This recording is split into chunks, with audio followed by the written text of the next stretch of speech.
All right, welcome back. We are MDEV1004, that's Mobile APIs and Frameworks, in the summer 2024 semester at Georgian, and it's week 1, part 2 of our broadcast and recording together.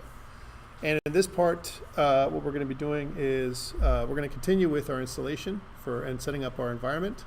And where last we left off, we were talking about how to install NVM, and that was way down on slide 62.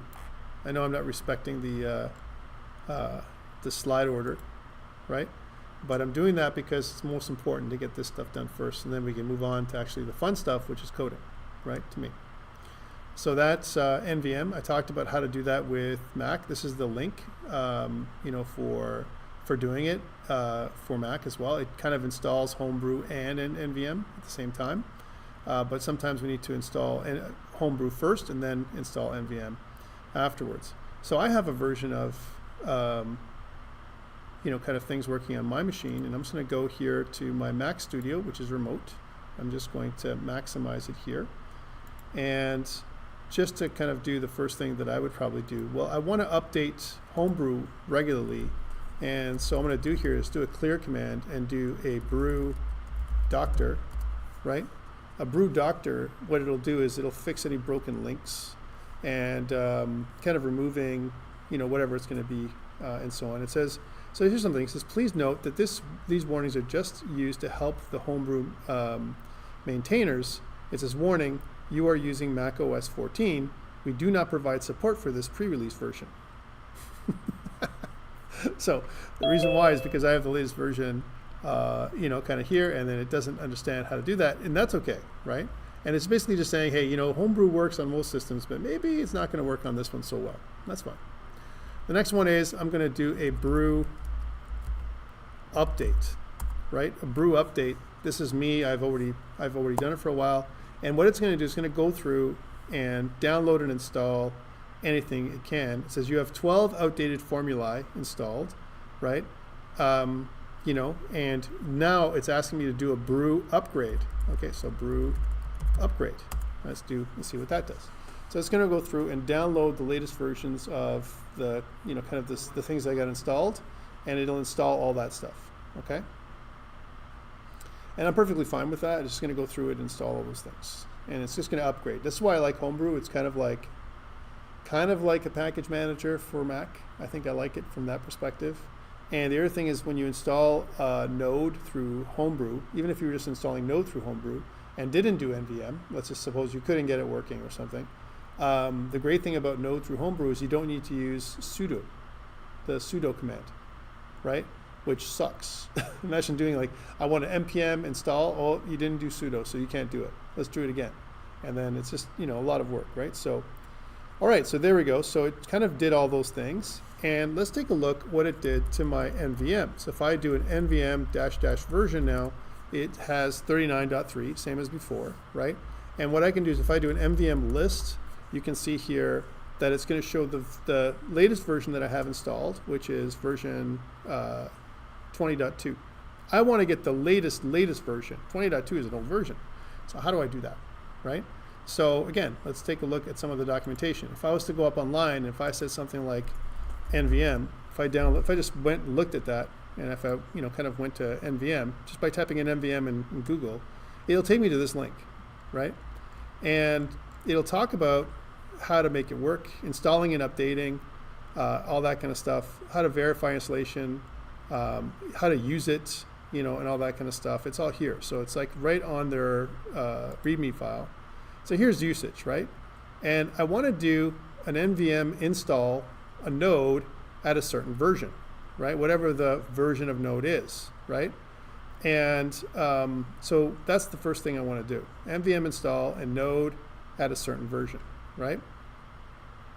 And so this is pretty good. On Windows, you can just say NVM install latest, right? And that's okay. Here are all the commands for NVM install. NVM install --LTS. That's the long-term support version of Node, okay? And that's kind of something you can do as well. We can also, just pick a Node version. So again, I'm using the Mac browser here. Got it. Let's just do, if I go to Node.js, right? So if I did a Node.js download, you can see that the latest version, the LTS version is suggesting is 20.13.1. If I want to get the most current version, that's the bleeding edge version, which is what we're going to be using, it's 22.1.0. So 22.1.0. So that means if I go here and I did something like nvm, install, let's try this out. If I did nvm install and then the version that I want, which is 22.1.0, let's see if that works, right? So it kind of downloads that. There's 22.1.0. And let's take a look at that. So if I did an MVM list, you can see that 22.1.0 is instantly in use. I've just used that. I also have other versions installed, right, that I can go back to, but 22.1.0 is the one that I want to use. And to confirm that, if I do an if I do a node -- version, then I should be able to see the latest version, 22.1.0. That's how beautiful NVM is, and that's why I use it. Okay. But what about on the Windows machines? So if I was going to try and do this thing with Windows, I'm going to support that too, right? So let's go back to my command prompt. Now, I have to kind of use the version of NVM that's compatible with Windows, which is this version. Okay, so this is the version that I would have to use for Windows. I'm recording this just in case, I'm trying to support you guys as much as I can. I know some of you are using Windows and you're using a Hackintosh. I can't tell you what to do. I can't force you to do to use a Mac. I can only recommend it, right? So I have to support you as much as I can. So here is MVM setup. But there is, if I was to do this, right now it says no install and stuff like that. Let me see if I can just use MVM setup and see if it will update my current version. Because right now my version of MVM is,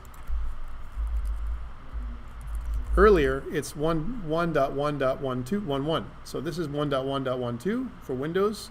I want to update. Let's see how that is that easy to do, right? So again, I'm going to grab MVM setup, and I'm going to put it in downloads. Here it is, and then I'm just going to activate it. And then when I do,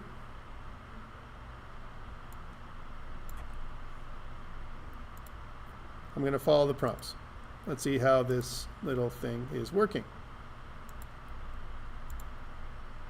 So it's going to extract the files. It says node 21.6.1 is already installed. Do you want MVM to control this version? Yes. And it's already found that from previous versions of NVM that's been installed. Finished installation. Let's see if this is just enough for Windows, right?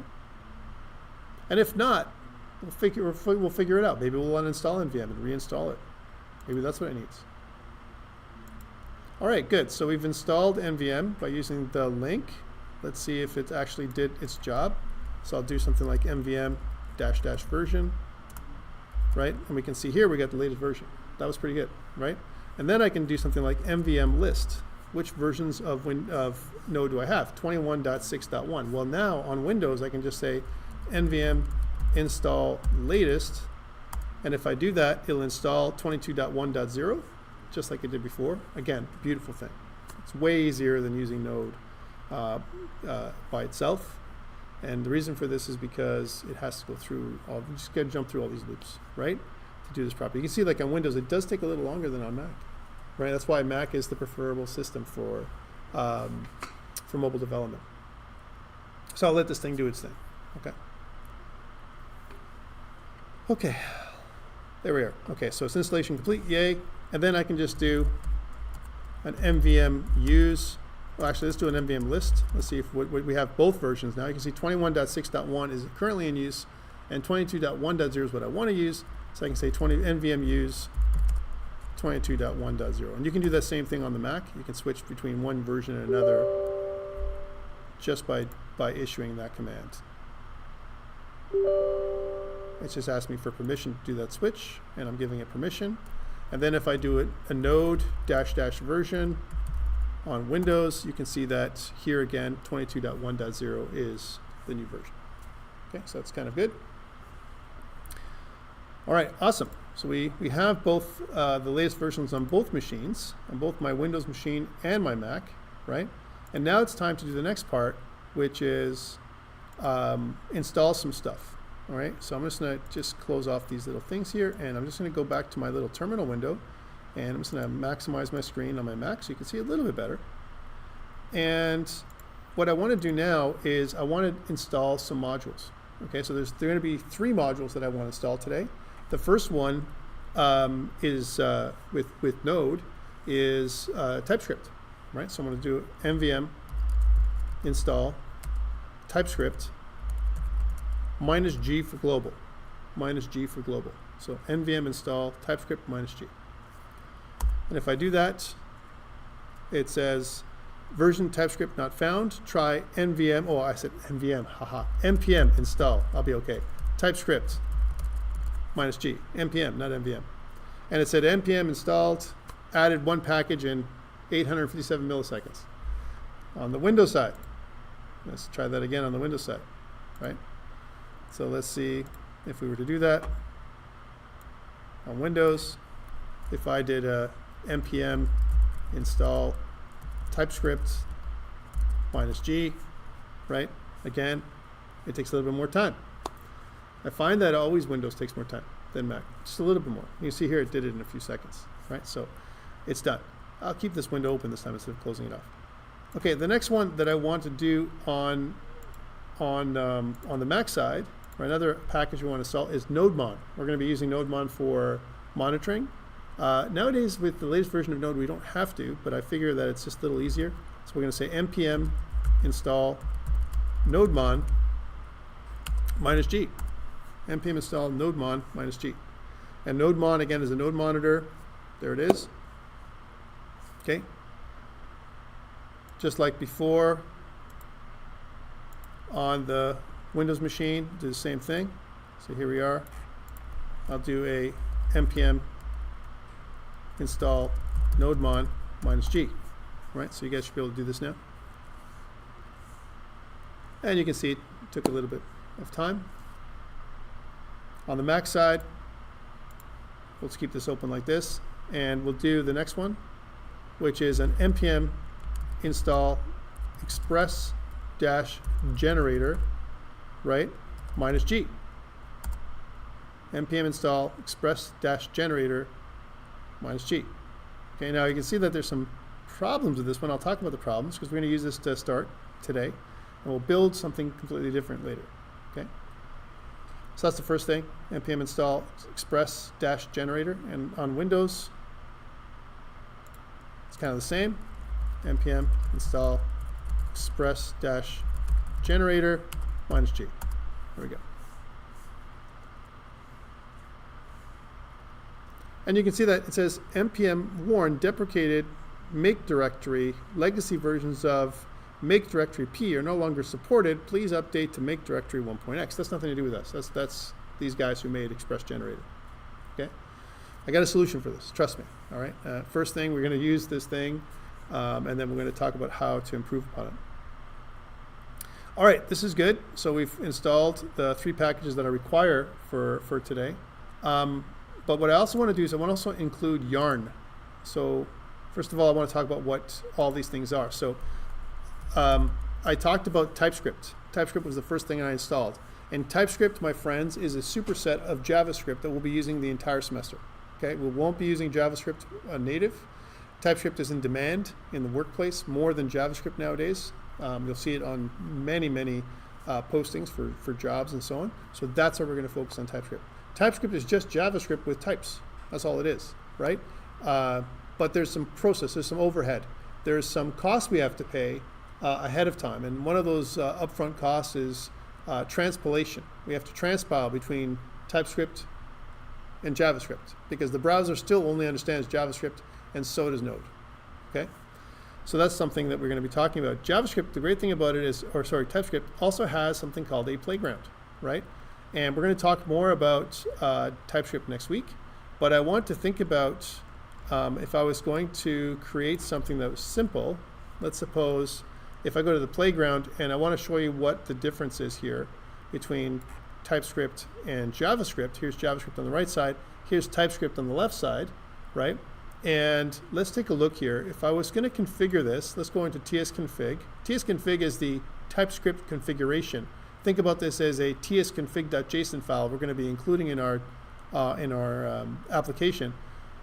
Right now, the target is ECMAScript 2017, which is kind of the latest, one of the later versions of JavaScript, right? Let's go back to ECMAScript 5, way back in the day, ECMAScript 5. And if I press close, I want to show you what it used to look like. So if I was to make a class back in the day with TypeScript, if I said something like class, and then for class, let's suppose I said something like person. Here's my person class, right? And then the person class, I have a constructor. This is how it would look like right now, as an example. And let's suppose I have in the class person 2 properties, right, or 2 attributes. One of them is going to be age, and the other one is going to be name. Then what we can do is to, kind of create these just like we would in C# or Java. And let's take a look at that. It would be something like this. It would be like, okay, well, I want to have age, and let's say age will be of type number. There we go. And I also want to have name, and name will also be a string. Let's just suppose I have these 2 things, age and name. Notice there's underscores here. These underlines, one reason to use TypeScript, we're going to be talking about that next week, is tooling. It's awesome. It tells us there's errors. JavaScript never complains. It doesn't care. It'll allow you to do whatever you want, right? Which is a real problem for us when we're building an API, right? So age and name. What it's basically saying to me, if it says that property age has no initializer. So we need to, in the constructor, it's asking us to do something like this.age is equal to something, right? And we can actually pass the age and name variables here. We can say something like, well, age, we can pass age in there, which is a number, and we can pass name, which is a string. And then what we can do is we can say this.age is equal to age, and this.name is equal to name. And then you can see that that is satisfied now that we've initialized our age and name attributes, right? Why am I showing you this? Because TypeScript in back when ECMAScript 5 was around was way simpler than this. Take a look at old JavaScript here. We're going to be talking about that next week a little bit more. Now, currently, it's not looking like this. It looks a little much better than this, right? And again, like if I go to tsconfig and if I go to the latest version, ECMAScript, let's say 2022, right? And if I did that and close, you can see that, well, it looks very similar. Look, it's very similar. This is almost the same now. And so some people say, like, why use TypeScript if JavaScript is almost the same? It's still not good enough. That's why. TypeScript provides way better tooling and support than plain old JavaScript. That's why we use it. All right. So, but very good, very close. It's getting closer and closer. And the latest versions of JavaScript are better and more friendly, if you will, to play with than they used to be. Okay, so that is TypeScript. That's one thing I asked you to do. I also asked you to install NodeMon. So one thing is that npmjs.com, right, is the npm registry. The npm registry is where we keep all of our packages. Node, and again, assuming that you don't know what Node is again the server, and it's very modular. And npm is the Node package manager, just like Maven if you're using Java, or Gradle if you're using Android. Or NuGet if you're using C#. It's a package manager. That's all it is. And so, or maybe even Homebrew if we just talk about Homebrew. That Homebrew is a package manager too. But npm, what we can do is we can search for things like NodeMon, right? So if I search NodeMon on npm, you can see that NodeMon has its own little website. And if we go through and kind of read what NodeMon is about, it's kind of a node monitoring tool. What it does is it watches for changes in your Node.js, and when there's a change, it restarts your server. That's what it does. Now, again, like I said earlier, NodeMon maybe is not as required as it used to be, because Node.js, the latest version, allows you to do a watch mode, and it allows you to watch for changes, and then it'll restart by itself. But I find NodeMon is just a little bit extra. It allows you to do some configuration as well. And what it does for you is you can also set up your own NodeMon.js file. and a .json file, and the nodemon.json file allows us to configure nodemon so that it only restarts things on certain things that are happening, not necessarily on everything. All right, there you go. So that's nodemon, that's what we installed. And then we installed something called the Express generator. But first, let's talk about Express. You guys should be learning about Express.js, or maybe you've learned about Express.js in other courses, right? We're going to be using Express as well to create our API. That's what we're going to be doing. And the latest version of Express, like you can see, is 4.19.2, right? And what we can do is, if you look at the Getting Started guide, there's something called the Express generator. This is what we talked about, right? Unfortunately, the Express generator has not really been updated. Okay, Express, the people who are moderating and maintaining Express, they haven't really updated the generator, and we're gonna update it for them. We're gonna take that generator as a base, and we're gonna modify it so it's up to date and not deprecated. Okay, which is what it is right now. So that's why I asked you guys to do that. The last thing I want to do for the installation for today is something called Yarn. So if I do Yarn Package Manager, if I looked at that, right? So there's actually called, there's a page here, Yarn, and I'm going to kind of copy this and put this inside of your chat for a second. Here's Yarn. And what Yarn is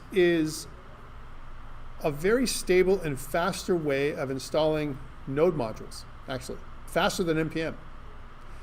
Now this is funny. I used NPM to install nodemon and Express and TypeScript, but I'm also going to use it to install Yarn. But after that, I'm going to use Yarn for all the modules in our API, okay, which I find are a little easier to use.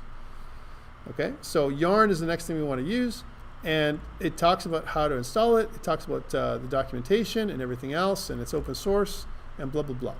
Okay, it even has its own Discord server if you want to join them, right? So for me, that's the next thing we're going to do. Let's go into our command prompt here on Windows, and on the Windows side, it's simply the same thing. We can just say something like npm install yarn -g, and then it'll install that tool for us as well. So really, there's 4 tools that I've asked you to do. Yarn is optional. You can do everything with npm, but I'm going to be using Yarn for my packages. Okay, and I'll do the same thing for the Mac. So let's go back to the Mac. Here's the Mac. And I'm just going to full screen the Mac here and do the same thing. So I'll just clear. And we'll do the same thing. We'll say npm install yarn -g. npm install yarn -g. And you can see how quick that is to install. Nice and quick. Note about hardware. I'm using a Mac Studio with an M3 at home. Okay, so it's pretty good. I'm using Alienware laptop in the classroom right now with an i9 and 32 gigs of RAM. And I'm still struggling doing things like broadcasting on Zoom. You can see sometimes I spark out, and on YouTube at the same time, doing everything at the same time. So if you see me sparking out or I'm getting slow and everything else, people are seeing that online. Bear with me, I'm doing a lot, okay, at one time. Okay, so now that I've installed these things, we're ready to go with our next part of our application. That's our environment for the most part. That's the first part we need. Again, I also mentioned things like Android Studio. You need that for this course, and you also need Xcode, right? So again, my recommendation is get the latest version of Xcode by updating. If you have, hopefully you have a Mac, huh? Yes, please. So for example, my version of Xcode, if I was going to bring it up, right, you can see it's 15.3. That's important.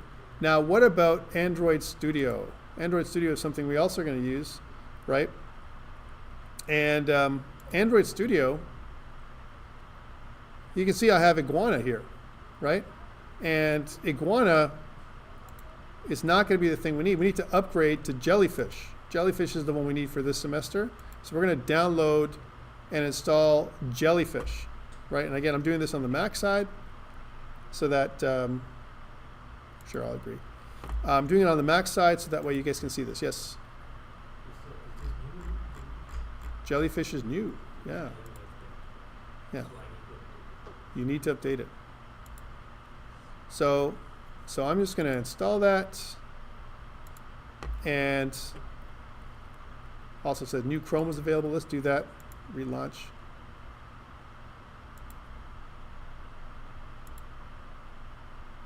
It's still downloading. Android Studio takes a while. It's like 1.1 gigabytes, to install, which is pretty cool. I'll finish downloading and then I'll do that.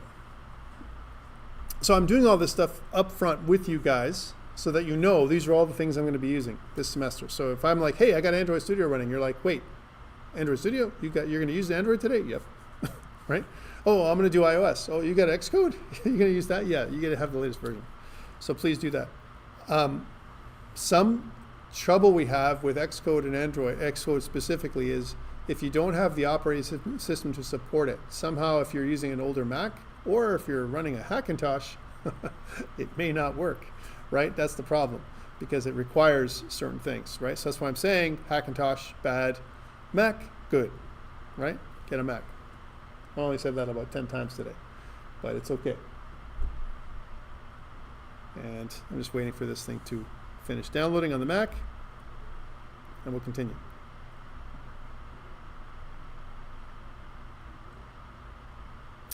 But on the Windows side, I'm ready to go. Right? I'm ready to go with the latest version of Android, Android Studio, which is important because we're going to be using, again, both IDEs this semester.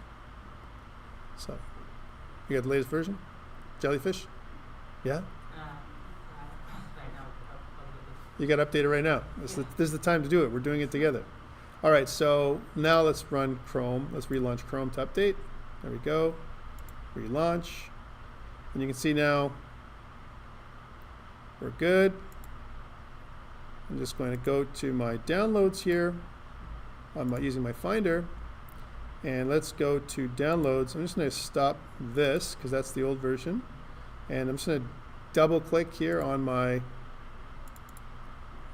Android Studio. Just going to drag and drop. It's going to ask me to replace, which I'm going to do.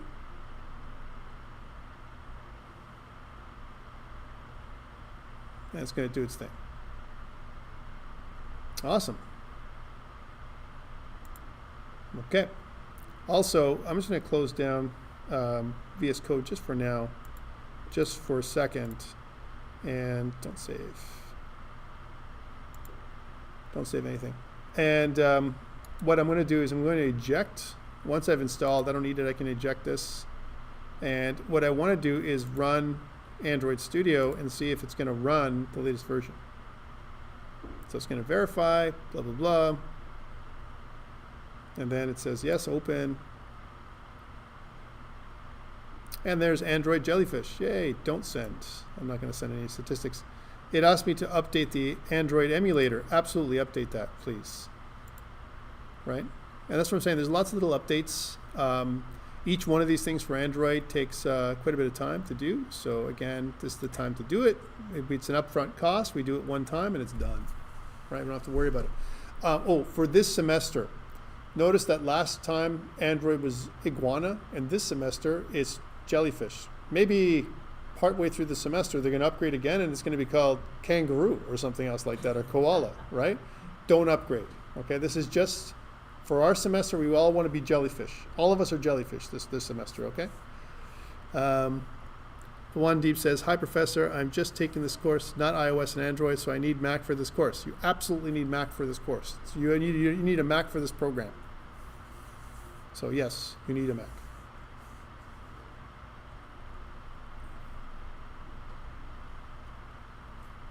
As I will be doing things in both iOS and Android.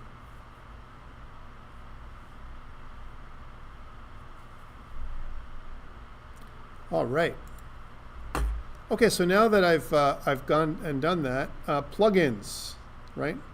It says that I should probably update my plugin for my ADB idea. Sure, let's restart the ID for that one too. And then Android, we should be good to go. Things to note with Android. One thing I'll be doing a lot is using emulators, as an example. So under more actions, if you look at Virtual Device Manager for Android, we have a couple that I've set up here, a Pixel 6 Pro and so on. I'll be setting up other ones. Make sure that your emulator works. One of the biggest problems with Android is making your emulator work. And there's alternatives. One of the alternatives you can use for your emulator for Android for Mac is Genymotion. It's an external emulator that you can use, right? And the external emulator allows you to, it's kind of based on VirtualBox, virtual machine. You can make it, and then if you're having trouble with your emulator, please download and install Genymotion. And I'll kind of give you that link. Let's see if I can copy that link and paste it in your chat for you. There we go. No, that was not successful. Genymotion.com, right? Genymotion.com is where you want to go for Genymotion. Genymotion works on Mac and Windows, and it's a backup for your emulator, because one of the biggest problems we have, like I said, is emulation doesn't work, right? So there's your emulator. You can see that it's working, yay, and now I can just turn it off. All right, so again, we've talked about tools so far in this video, and I'm talking about it because these are the tools that I'll be using throughout the semester.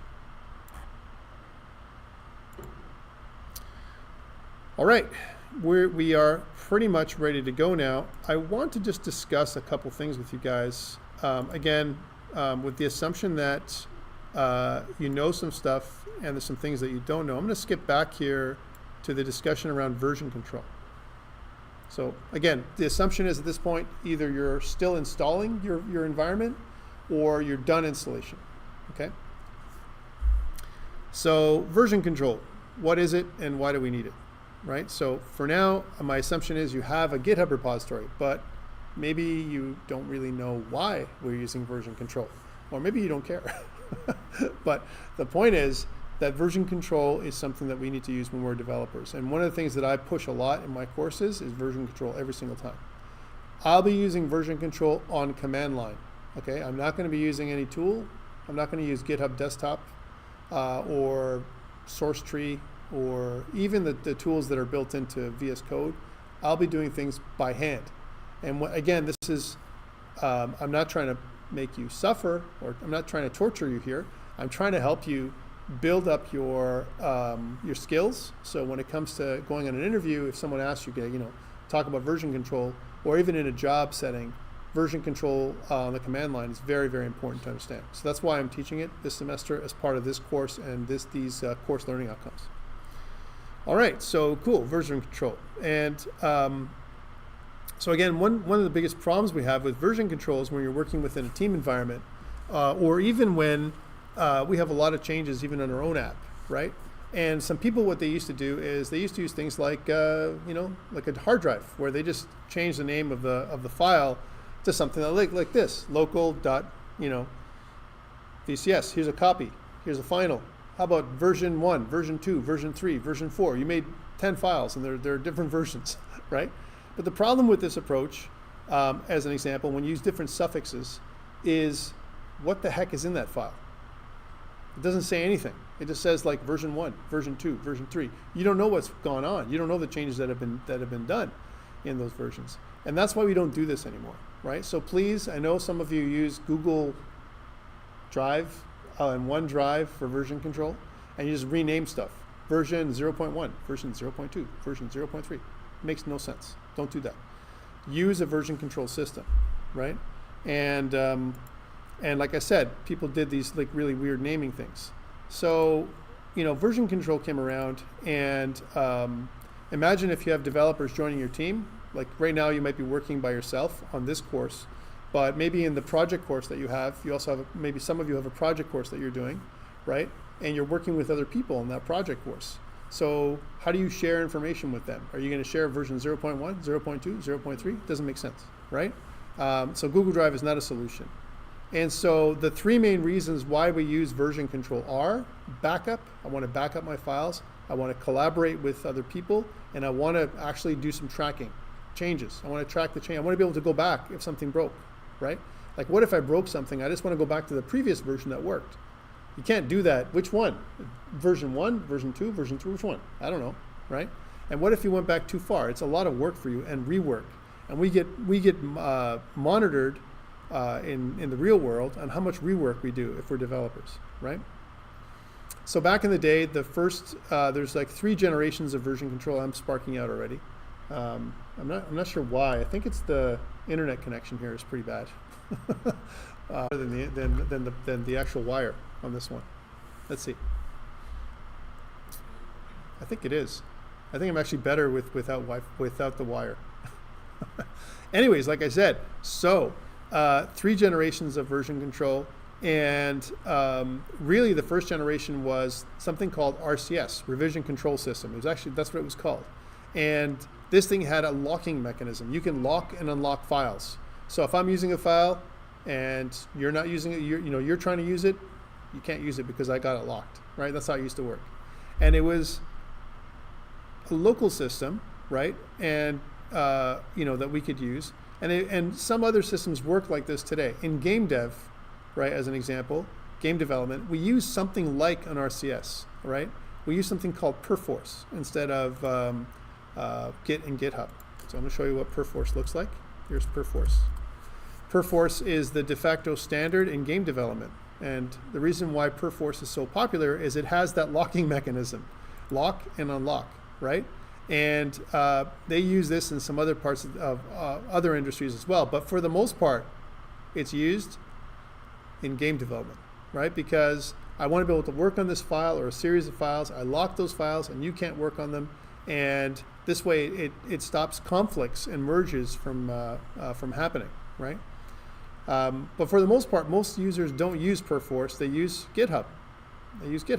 And that is not a first generation type of thing. That is later on. So second generation, they came up with a merge before commit mechanism. Subversion was a really good, kind of version control system back in the day. So second generation, still in use today, but not as popular as Git. Git is the most popular version control system, right? And GitHub is, although it says GitHub, it's just a service. Right now, GitHub is owned and operated by Microsoft. It was originally its own community-driven thing. It was owned by itself, basically. And then Microsoft came along and bought it, and now GitHub is Microsoft. There's also GitLab and Bitbucket, right? Both are owned by different people. They're also Git as a service, which is a cloud service, and that's what they allow you as well. Great thing about Git is it's decentralized, which means there is a server usually involved, okay? You can have a local repository or you can have a remote repository or both. And what we're going to do is we're going to have both, local and remote, okay? Common terminologies we're going to be using. And again, this is assuming that you don't know these things. If you do know them, please forgive me. I'm trying to put everyone up to the same level as when it comes to version control, just from our terminology. So a repo or repository, that's kind of like a container where you put all your stuff, all right? One thing about Git and GitHub is you can't really do direct access like Google Drive or OneDrive. You can't do that, right? You have to push and pull. And branches is basically a way of developing. So sometimes what we do is we use branches. Let's just look at this little graph here as an example. I have the main branch here marching along in blue. And maybe what I want to do is I want a little feature that I want to develop. And so I develop the little feature and then I merge it back into the main branch. That's what I do. Or maybe I have some kind of a bigger feature or a bug that I want to fix. So I create a new branch, fix the bug, merge it back in. And the reason why we want to do this stuff is because we can always backtrack and we don't want to necessarily work on the main branch, especially when you're working with other people, because you can do something called breaking the build. We don't want to break the build, right? So we want to work in branches. All right, so that's common terminologies. We know what a commit is. Think about what we're doing is whenever we commit, we create a snapshot of the code that we want to push to GitHub or whatever. The head is the most recent commit. That's the last commit that we did, right? A merge, we talked about kind of briefly what that is. We kind of do a feature and then we merge it back into the main branch. That's what that is. Basic workflow, how does this work? We want to create a project, right? We tell our version control system to track the changes, right? And each time our project is in a working state or you're going to walk away from it, you go to the washroom, you're done for the night, make a commit, guys, right? And this way your project doesn't break, right? And worst case scenario, if you ever need to go back, you can always revert, which is what this allows us to do. So one thing that there are 3 stages to make a commit. There's modified. When I modify something, I can stage it, and then I can finally commit it. Let's talk about these 3 stages. So I might have a working directory that I'm working in, and when I do a git add something, I mark files that I want to add. Those files are added to something called the staging area, right? And once I'm done adding them, if I want to make a commit, then it's finally added. The commit kind of pushes it to, it kind of creates a snapshot, and it groups all those files that you've added in the staging area, and that's a commit. It's kind of made that one, it's kind of moved the project to that particular state in time. Okay? The command line. So Mac, we talked about iTerm. I'm using iTerm for the Mac. The prompt for Windows 10 or 11. I'm using Windows 10 on this machine. I use Windows 11 other places as well. They're for the most part, they're similar. When you want to use the command line, and that's kind of what we've been doing.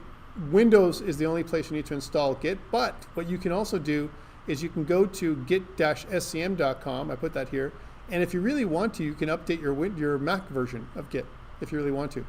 Please, guys, it's not required, okay? Don't mess things up. Sometimes when we try and update stuff, especially Git, which is part of Mac, stops working. So we need Git. So please, unless you absolutely need to, like for example, if you want to run part of this course on Windows, which you probably can, part of it, then yeah, you need to update it, because you need to be able to go and do git -- version like I've shown you on Windows, right? And I've done that here, where I kind of did something like, here's my Windows command prompt. I should be able to do that on Windows or on Mac. All right, so that is, how to install Git if we need to. And first time Git setup is important too. If you've never used Git command line before, you may have to tell your system who you are. So you may have to do something like git config -- global, and then your user.name is whatever your name is, and then the same thing for your user email. If you don't do this when you're using Git, it will complain. You'll say, I don't know who you are. What are you doing? Kind of thing. Okay, so just keep this in mind. Some people have asked in the past, Tom, I know you're showing us command line, but do I really need to use command line? Can I use a tool? The reality is, guys, I won't be able to tell if you're using a tool and if you put things up on GitHub. So it's up to you. I'm just trying to show you the best practices, right? So if you want to use a tool instead of command line for Git, it's up to you. Okay, I'm not going to limit you. I'm not going to stop you from doing it. It's your workflow. All right.